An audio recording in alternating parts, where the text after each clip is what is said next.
Here are my top 5 best date night fragrances for summer, designer edition. This first one gets a lot of hate online with people saying it just smells like generic or something along those lines, but it does smell good, which is why people like to hate on it, and it is YSL's Myself.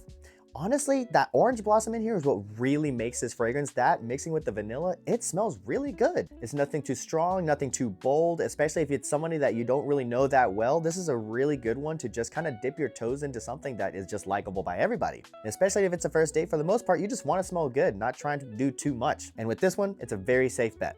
This next one, I like to call it the dark blue fragrance in my collection, and it is Michael Malol's Ocean Noir.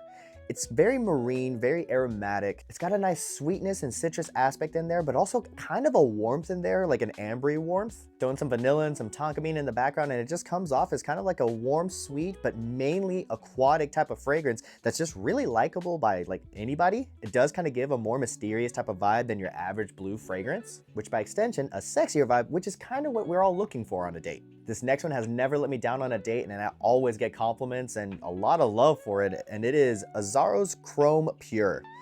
It honestly just comes off as mainly a citrus woody type of fragrance, but there's a very nice like sweet, aromatic, and like aquatic type of feel in the background that just makes it way different than most of the fragrances out there, and it just is very enticing too. It's way more than pleasant, it's also very alluring, which is exactly the energy you want to give off on a date.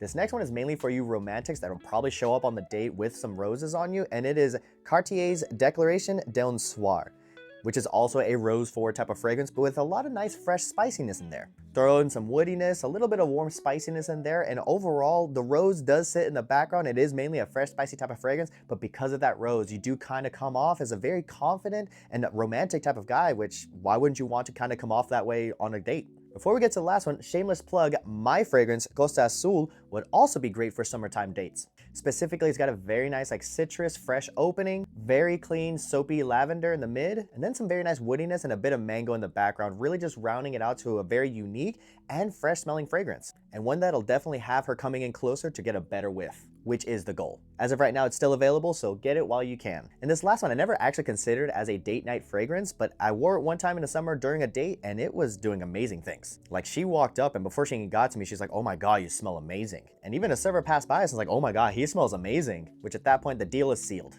It's very clean, it's got a fresh spiciness to it, it's very familiar, and the reason it's familiar is because it's basically Prada's take on Sauvage, and it is Prada Luna Rossa Carbon.